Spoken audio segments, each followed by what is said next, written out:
அனைவருக்கும் வணக்கம். பங்களாதேஷ் நாட்டுக்குள்ள பக்கத்து நாட்டு இராணுவம் நுழைஞ்சிருக்குது நண்பர்களே. அதுவும் பங்களாதேஷுடைய சில பகுதிகளை அந்த இராணுவம் பிடிச்சிருச்சு அப்படிங்கிற செய்தி நம் காதுகளுக்கு எட்டி இருக்குது. அது மட்டும் இல்ல, அடி ஒரு பக்கம் வாங்கினா எதிர்ப்பை இன்னொரு பக்கம் காட்டுது, ரியாக்ஷனை இன்னொரு பக்கம் காட்டுது பங்களாதேஷ். அந்த பக்கம் கிழக்கோடுல அடி வாங்கின பங்களாதேஷ் இந்தியாவை பார்த்து இந்தியாவிடம் பயங்கரமான எதிர்வினையை ஆற்றி இருக்குது, இந்தியாவை பயங்கரமாக தாக்கவும் செய்திருக்குது. பங்களாதேஷுக்குள்ள நுழைந்த இராணுவம் எது, பங்களாதேஷுடைய எந்தெந்த பகுதிகளை அந்த இராணுவம் கைப்பற்றி இருக்குது, பங்களாதேஷ் இராணுவம் என்ன செஞ்சுக்கிட்டு இருக்குது, அதுதானே முக்கியம். நம்ம நாட்டுக்குள்ள சீன இராணுவம் பூரலாம் அப்படின்னு நினைத்து தன்னுடைய படைகளை எல்லைக்கு அனுப்பினப்பையே நாம் எப்படி ரியாக்ட் பண்ணோம் அப்படிங்கிறது நமக்கு தெரியும் நண்பர்களே. நம்மளுடைய இராணுவம் அவ்வளவு உஷாராக இருக்குது நம்முடைய பிரதமர் மோடி அவர்களுடைய தலைமையிலான இந்த அரசாங்கத்தால. ஆனால் பங்களாதேஷில் என்ன நிலைமை இப்பொழுது அப்படிங்கிறத இன்னைக்கு தெளிவாக பார்க்கலாம் நண்பர்களே. வாங்க.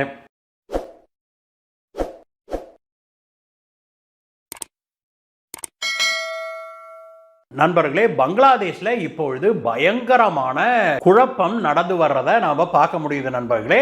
அந்த குழப்பம் அரசியல் குழப்பம் மட்டுமல்ல, இராணுவ ரீதியிலையும் ஒரு மிகப்பெரிய குழப்பம்.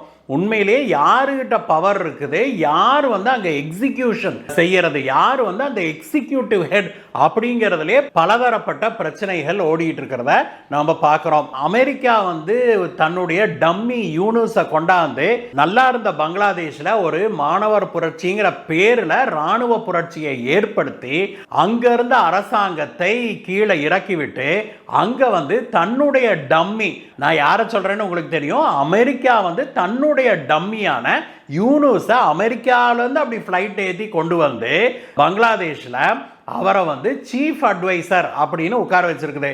அவரை பிரதமர்னோ அப்படி பதவியிலாம் உட்கார வைக்கல, சீஃப் அட்வைசர் அப்படின்னு சொல்லி உட்கார வச்சிருக்குது. இப்பொழுது ஒரு ஹெட் ஆஃப் த கவர்மெண்ட் பதவியை கொடுத்து உட்கார வச்சிருக்குது. அப்படிப்பட்ட யூனுஸுக்கு தனக்கு என்ன பவர் இருக்குது அப்படிங்கிறதே இன்னும் தெளிவாக தெரியல அப்படின்னு சொல்றாங்க. ஆனாலும் கூட பங்களாதேஷுடைய ராணுவம் இதெல்லாமே அமெரிக்காவுக்கு பயந்துகிட்டு யூனுஸ் சொல்றத கேட்டுக்கிட்டு இருக்குது அப்படின்னு சொல்றாங்க நண்பர்களே. இப்படிப்பட்ட ஒரு சூழ்நிலையில அங்க யூனுஸ் அந்த பதவியேற்ற காலத்தில் இருந்தே இன்றைக்கு வரைக்கும் பங்களாதேஷில் ஒரு அமைதி திரும்பவே இல்லை. அங்க பயங்கரமான கலவரம் நடந்து வருது, பயங்கரமான குழப்பம் நடந்து வருது. அந்த நாட்டு சிறுபான்மையினர், அந்த நாட்டில் சிறுபான்மையினர் யாரு அப்படின்னா பெரும்பாலும் இந்துக்கள் தான், அதற்கு பிறகு கொஞ்சம் கிறிஸ்டியன்ஸும் இருக்கிறாங்க. இந்த சிறுபான்மையினருக்கு எதிராக, குறிப்பாக இந்துக்களுக்கு எதிராக மிகப்பெரிய கலவரத்தை கட்டவிழ்த்து விட்டிருக்கிறாங்க. அதுவும் அந்த நாட்டில் தலைமை பொறுப்புல இப்பொழுது இருக்கிற யூனுஸ் இப்படி கலவரம் நடக்கிறத ஒப்புக்கொள்ள கூட மாட்டேங்கிறாரு அப்படின்னா பார்த்துக்கோங்களேன். அவரே இதையெல்லாம் என்கரேஜ் பண்ற மாதிரி தான் பல விஷயங்களை செய்து கொண்டிருக்கிறாரு. குறிப்பாக இஸ்லாமிய தீவிரவாத அமைப்பு அப்படின்னு அமெரிக்காவாலும் பல மேற்கத்திய நாடுகளாலும் டெரரிஸ்ட் ஆர்கனைசேஷன் அப்படின்னு பட்டியலிடப்பட்டிருக்கிற பங்களாதேஷுடைய ஜமாத் அப்படிங்கிற ஒரு அமைப்பை இவர் தீவிரவாத பட்டியலிருந்து நீக்கினதோட இல்ல, அந்த தலைவர்கள்லாம் ஜெயிலில் இருந்தவங்களை எல்லாம் வெளியில விட்டாரு. இன்றைக்கு பங்களாதேஷை தன்னுடைய பிடியில கொண்டு வந்துருச்சு ஜமாத் அமைப்பு அப்படிங்கிறதையும் நாம பார்க்க முடியுது. இப்படிப்பட்ட சூழ்நிலையில தான் பங்களாதேஷுடைய அடுத்த அண்டை நாடான மியன்மார் இருக்குது இல்லையா, முன்னாள் பர்மா, அந்த மியன்மார்ல நடக்கிற குழப்பங்கள் இப்பொழுது பங்களாதேஷ்லையும் ரிஃப்ளெக்ட் ஆக ஆரம்பிச்சிருக்குது. மியன்மார்ல என்ன நடக்குது அப்படின்னு சுருக்கமா சொல்லிடலாம் நண்பர்களே. மியன்மார்லையும் ஒரு தேர்ந்தெடுக்கப்பட்ட அரசாங்கம் இருந்தது. யார் இருந்தா, சூச்சி இருந்தாங்க இல்லையா, அந்த அம்மாவை பிடிச்சு ஜெயிலில் போட்டுட்டு அங்க ஒரு ராணுவ புரட்சி வெடிச்சது. அந்த நாட்டு பிரதமராக தேர்ந்தெடுக்கப்பட்டிருந்த சூழ்ச்சியை பிடிச்சு உள்ள வச்சுட்டாங்க ஜெயிலில். ஆனால் அந்த நாட்டு ராணுவம் எதிர்பார்த்ததை போல இதற்கு முன்பெல்லாம் மியன்மார்ல ராணுவ புரட்சி பலமுறை நடந்திருக்குது. அப்பொழுதெல்லாம் ஓரளவுக்கு அந்த மக்கள்லாம் கட்டுப்பட்டு இருந்தாங்க. இவங்களும் சக்சஸ்ஃபுல்லா அந்த ராணுவ ஆட்சியை நடத்த முடிஞ்சது, பல காலம் நடத்த முடிஞ்சது. ஆனால் இந்த முறை அங்க மக்கள் பொங்கி எழுந்தாங்க. ஆளுகிற இராணுவ ஆட்சிக்கு எதிராக பயங்கரமான கலவரங்கள் வெடித்தது. இதனுடைய ஒரு ஆஃப் ஷூட்டாக அங்க அந்தந்த பிராந்தியங்கள்ல மக்கள் வந்து துப்பாக்கியை ஏந்த ஆரம்பிச்சாங்க அவங்க நாட்டு இராணுவத்துக்கு எதிராக. இதுல மிக முக்கியமான ஒரு படை, விடுதலை படை, புரட்சி படை எது அப்படின்னா அரக்கன் ஆர்மி அப்படின்னு சொல்லலாம். இந்த அரக்கன் ஆர்மிக்கு பல தசாப்த சரித்திரம் இருக்கு, அதெல்லாம் விட்டுருவோம். இந்த அரக்கன் ஆர்மி அப்படின்னு அழைக்கப்படுகிற இந்த புரட்சி படை இருக்குது இல்லையா, அது வந்து மியன்மாருடைய மேற்கு கரையில் ஆக்டிவாக இருக்கிறது. இந்தியா, பங்களாதேஷ், மியன்மார் இந்த 3 நாடுகளுடைய எல்லைகளும் இந்த இடத்துல வருது. அந்த பிராந்தியத்தில் மியன்மாருக்குள்ள பயங்கர ஆக்டிவாக இந்த அரக்கன் ஆர்மி இருக்குது. இந்த அரக்கன் ஆர்மி கொஞ்சம் கொஞ்சமாக இப்பொழுது அந்த பிராந்தியம் முழுவதையுமே, அந்த பிராந்தியத்தை ராக்கீன் பிராந்தியம் அப்படின்னு சொல்றாங்க, அந்த ராக்கீன் பிராந்தியம் முழுவதையுமே தங்களுடைய கண்ட்ரோலுக்குள்ள கொண்டு வந்துடுச்சு. பிராந்தியம் அப்படின்னா நம்ம ஊரில் ஒரு ஸ்டேட்னு சொல்லுவோம் இல்லையா, ஒரு மாநிலம்னு வச்சுக்கோமே, அந்த ராக்கீன் மாநிலம் முழுவதையும் தன்னுடைய கண்ட்ரோலில் கொண்டு வந்துடுச்சு. அதுக்கு அடுத்த மாநிலத்துக்குள்ளேயும் போய் சில நகரங்களையும் பல கிராமங்களையும் தன்னுடைய கண்ட்ரோலில் கொண்டு வந்துருச்சு. இந்த அரக்கன் ஆர்மி பிடிச்சிருக்கிற எல்லையில் என்ன இருக்குது, இந்த பக்கம் பங்களாதேஷ் இருக்குது, மேலே பார்த்தீங்கன்னா இந்தியா வந்துடுது, மிசோராம், நாகாலாந்து எல்லாம் அங்கே வந்துடுது நண்பர்களே. அந்த எல்லை முழுவதும் இப்பொழுது யாருடைய கண்ட்ரோலில் இருக்குது, அரக்கன் ஆர்மியுடைய கண்ட்ரோலில் இருக்குது. இந்த அரக்கன் ஆர்மி தான் சில நாட்களுக்கு முன்பு ஒரு அறிக்கை ஒன்றை விட்டது.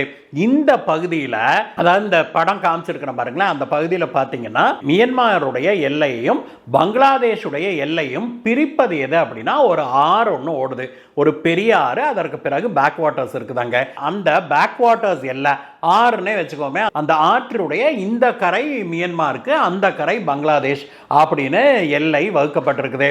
இங்க தான் வந்து பிரச்சனை எழுந்தது.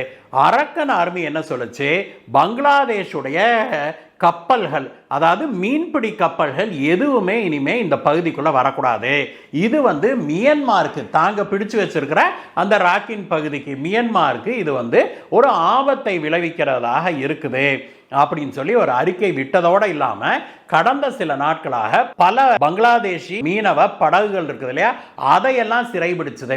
இப்ப எப்படி இலங்கை கடற்படை வந்து இந்திய மீனவர்களை சிறைபிடிக்குது, அந்த மாதிரி சிறைபிடிச்சது. ஆனா பிரச்சனை அதோட முடியல.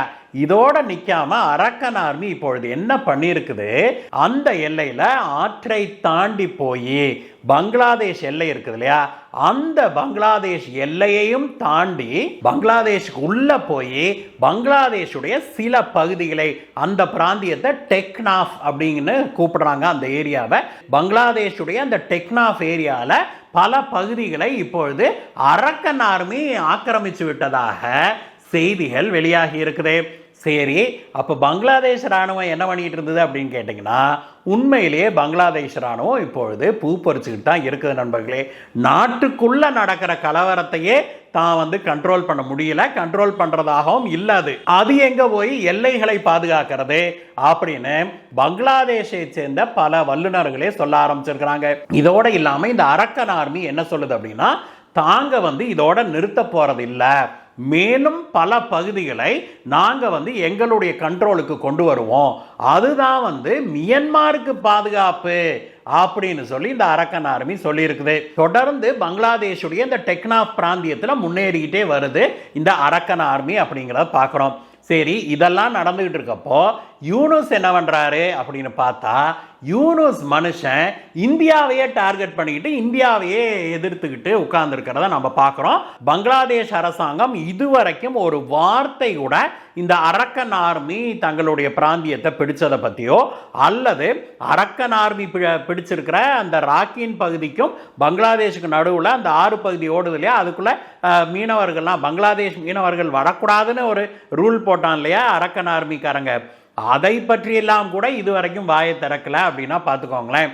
ஏதோ அப்படி ஒரு பிரச்சனையே தங்களுக்கு இல்லாதது போல மக்களுக்கு வந்து அந்த விஷயம் போய்விடக்கூடாது அப்படிங்கிறதுக்காக இந்தியாவையே டார்கெட் பண்ணிக்கிட்டு, இந்தியாவையே குறை சொல்லிக்கிட்டு, இந்தியா மீதே பழி பேசிக்கிட்டு ஒரு டைவர்ஷன் டாக்டிக்கை மேற்கொண்டு வருது யூனுஸுடைய அரசாங்கம். இந்த யூனுஸ் வந்து கடந்த 2 நாட்களாக இந்தியாவை கடுமையாக சாடி வர்றதை நம்ம பார்க்க முடியுது. யூனுஸ் மட்டுமில்ல, யூனுஸுடைய ஆட்கள், அவங்களுடைய ஆட்சியில் இருக்கிற பதவியில் இருக்கிற ஆட்கள் எல்லாருமே பாரத பிரதமர் திரு நரேந்திர மோடி அவர்களை டைரக்டாவே நேற்று தாக்கியதை நம்ம பார்த்தோம். எதற்கு? இந்திய பாகிஸ்தானுடைய 1971 போர் முடிவுக்கு வந்ததில்லையா, அதை விஜய் திவஸ், வெற்றி தினமாக இந்தியா ஒவ்வொரு வருடமும் கொண்டாடுது. அந்த போரின் விளைவாக தான், அந்த 13 நாள் போரின் விளைவாக தான் பாகிஸ்தான்ல இருந்து விடுதலை கிடைத்தது பங்களாதேஷுக்கு அப்படிங்கிறதா உண்மை. 1971 சரியாக நம்முடைய விஜய் திவஸ் அன்னைக்கு தான் பாகிஸ்தானுடைய ஜெனரல் இந்தியாவிடம் சரண்டர் ஆகிறேன் அப்படின்னு இந்தியாவுடைய ஆர்மி ஜெனரல் முன்பாக அமர்ந்து அவர் கையெழுத்த போட்டு தன்னுடைய சரண்டர் லெட்டரை கொடுத்தாரு அப்படிங்கிறது தான் சரித்திரம். அது மட்டும் இல்ல, அன்றைக்கு பங்களாதேஷ் பிராந்தியத்தில் இருந்த 93,000, 1-2 இல்ல நண்பர்களே, 93,000 பாகிஸ்தானிய ராணுவத்தினர் இந்தியாவிடம் சரணடைஞ்சாங்க. 93,000 பாகிஸ்தான் ராணுவத்தினர் இந்திய ராணுவத்திடம் சரணடைஞ்சு அவர்களை அங்கிருந்து இந்தியா நடத்தி கொண்டுட்டு போய் பாகிஸ்தான் எல்லையில ரிலீஸ் பண்ணுச்சு அப்படிங்கிறதையும் நம்ம பார்க்கிறோம். இவ்வளவு பெரிய வெற்றியை இந்தியா அடைந்ததை பாரத பிரதமர் திரு நரேந்திர மோடி அவர்கள் நம்முடைய வெற்றிக்காக பாடுபட்ட இந்திய ராணுவத்தினருக்கு அர்ப்பணிப்பதாக அவர் ஒரு அறிக்கை விட்டாரு. அதுல பங்களாதேஷ் சொல்லலையாமா. அதனால இந்த வெற்றி நீங்க எல்லாம் கொண்டாடக்கூடாது, இது பங்களாதேஷ் பெற்ற வெற்றி, இது இந்தியா பெற்ற வெற்றியே அல்ல. பங்களாதேஷ் நாங்க 9 மாசமா நாங்க போராடினோம், நீங்க எங்களுக்கு உதவ வந்த ஒரு ஹெல்ப்பர் தான், ஒரு ஆலி தான் அப்படின்னு சொல்லி, ஒரு பங்காளி தான் அப்படின்னு சொல்லி நேற்று யூனுஸுடைய அரசாங்கத்தில் இருக்கிற சிலர் பேசியிருக்கிறாங்க. இவர்கள் எல்லாம் தொடர்ந்து இப்படி இந்தியாவை தாக்கி வந்தாலுமே கூட இந்தியா நேரடியாக இவர்களுக்கு பதில் சொல்லுவது கூட இல்லை அப்படிங்கிறதா உண்மை. மாறாக பங்களாதேஷுடைய அரசாங்கத்தில் இருக்கிற சில வல்லுநர்கள் எழுப்பி இருக்கிற ஒரு சர்ச்சை தான் இப்பொழுது பெரும் சர்ச்சையாக ஓடிட்டு இருக்குது. அது என்னன்னா, பங்களாதேஷுடைய சில பகுதிகளை பிடிச்சிருக்கிற இந்த அரக்கன் ஆர்மி இருக்குது இல்லையா, அந்த அரக்கன் ஆர்மிக்கு ஃபண்டிங்கு, ட்ரைனிங்கு எல்லாமே இந்தியா தான் கொடுக்குது. அரக்கன் ஆர்மியை பயன்படுத்தி இந்தியா பங்களாதேஷை பழிவாங்குது அப்படின்னு சொல்லி அவங்க சொல்றாங்க. அது எவ்வளவு தூரம் உண்மை அப்படிங்கிறதுக்கெல்லாம் அப்பாற்பட்டு இந்தியா அதை பற்றி வாய் திறக்கவே இல்லை அப்படிங்கிறத நாம் இங்கே சொல்லணும் நண்பர்களே. உண்மையிலேயே இந்தியா அரக்கன் ஆர்மிக்கு ஹெல்ப் பண்ணுதா, சப்போர்ட் பண்ணுதா அப்படிங்கிறதுக்கு எல்லாம் அப்பாற்பட்டு பங்களாதேஷுடைய சில பகுதிகளை அரக்கன் ஆர்மி பிடிச்சிருச்சு அப்படிங்கிறது தான் விஷயமே. இதற்கு பங்களாதேஷுடைய யூனுஸ் மற்றும் அவருடைய கைத்தடிகள்லாம் என்னதான் இந்தியாவுக்கு எதிராக கூவினாலும் ஒரு நாள் இந்த உண்மை மக்களுக்கு, பங்களாதேஷ் மக்களுக்கு தெரியத்தான் போகுது. அன்னைக்கு இருக்குது கச்சேரி. அன்னைக்கு யூனுஸுக்கும் யூனுஸுடைய கைத்தடிகளுக்கும் இருக்குது கச்சேரி அப்படிங்கிறதா உண்மை. இந்த வீடியோவை பற்றிய உங்களுடைய கருத்துக்களை சொல்லுங்கள் நண்பர்களே. மீண்டும் உங்களை வேற ஒரு வீடியோ சந்திக்கிறேன். Bye bye.